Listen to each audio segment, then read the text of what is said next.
আসসালামু আলাইকুম। যাচ্ছি বনানীর উদ্দেশ্যে। ঢাকা শহরে ট্রাফিক জ্যাম একটি নিত্য নৈমিত্তিক ঘটনা। পেছনে অনেক ট্রাফিক জ্যাম ওভারকাম করে ফ্লাইওভারে উঠলাম। হয়তো সেটা ভিডিওতে দেখানো হয়নি। শুনলাম গার্মেন্টস শ্রমিকদের আন্দোলনের মুখে প্রগতি সরণিতে পুরা ট্রাফিক জ্যাম লেগে আছে, যার জন্য হাজার হাজার মানুষ ভোগান্তিতে পড়ে আছে। যারা রাস্তায় ট্রাফিক জ্যামের কারণে ঘন্টার পর ঘন্টা আটকে থাকে, তারাই কেবল বুঝে যে এটার যন্ত্রণা কী।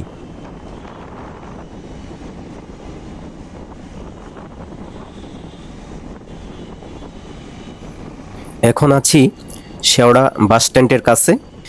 দেখতে পাচ্ছেন অনেক লোক রাস্তায় গণপরিবহনের জন্য দাঁড়িয়ে আছে। এই জ্যাম জটের ঢাকা শহরে সকালে অফিসের উদ্দেশ্যে বের হওয়ার পর আমরা বলতে পারি না যে কখন অফিসে গিয়ে পৌঁছাবো। তদ্রূপ অফিস ছুটি হবার পরও আমাদের অনেক ভোগান্তিতে পড়তে হয়। তখন রাস্তায় আরও জ্যামজট বৃদ্ধি পায়। কখন বাসায় গিয়ে পৌঁছবো সেটার ইয়ত্তা নেই।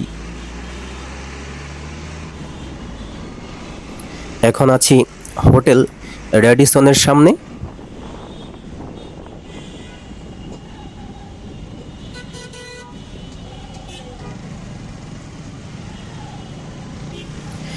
এই হেভি ট্রাফিক জ্যামের ঢাকা শহরে রাস্তায় নিজেকে মানিয়ে নিয়ে চলতে হয় আমাদের।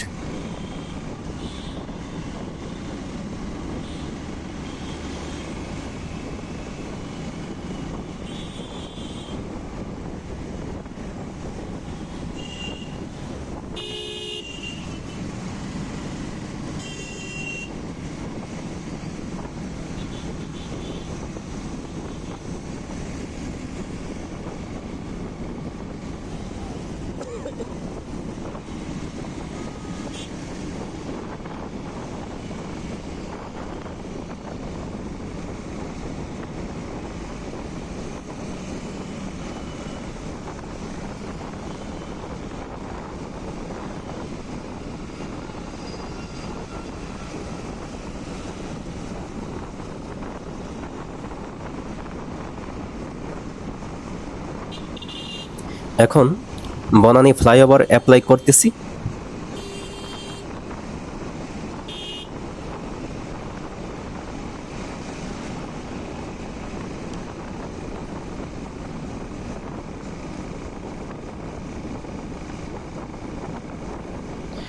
রাস্তায় যখন ট্রাফিক জ্যাম না থাকে তখন বাইক, প্রাইভেট কার কিংবা অন্যান্য ভেহিকলসের স্পেশালি যারা চালক আছেন তারা গাড়ি চালিয়ে অনেক মজা অনুভব করেন। কিন্তু ট্রাফিক জ্যাম থাকলে সেই রাস্তায় ঘন্টার পর ঘন্টা পড়ে থাকতে হয় এবং খুব বিরক্ত অনুভব হয়।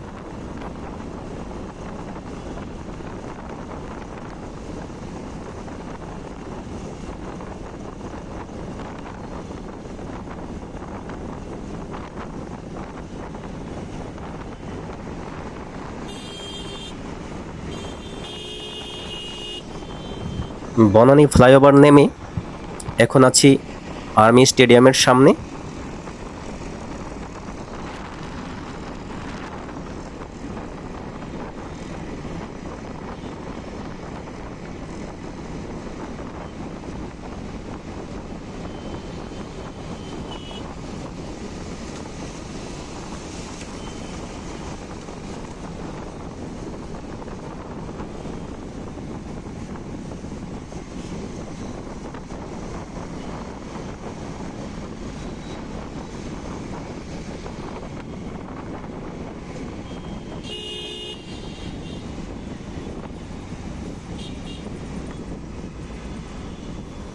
এখন আছি নেভাল হেডকোয়ার্টারের সামনে।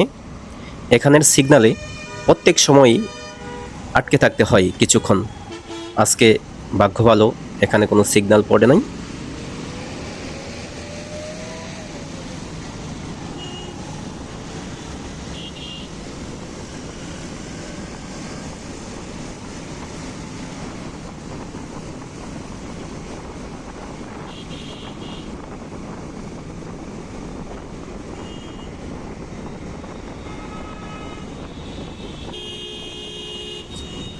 এখন আছি বনানী 27 নাম্বার অর্থাৎ কবরস্থান রোডের মাথায়।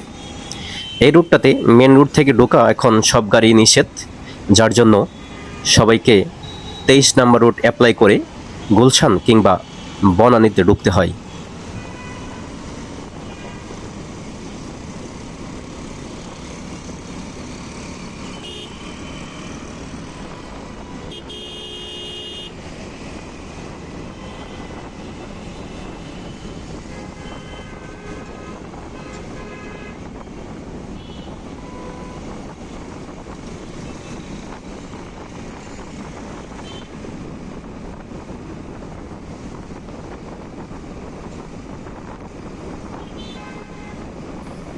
এখন আছি কামাল আতাতুর্ক অ্যাভিনিউয়ের মুখে অর্থাৎ কাকলিতে ঢুকে যাচ্ছি। সেই সাথে সাথে আমি আমার গন্তব্যস্থলে এসে পড়েছি। এতক্ষণ যারা সময় দিয়ে ভিডিওটি দেখলেন তাদেরকে অনেক ধন্যবাদ।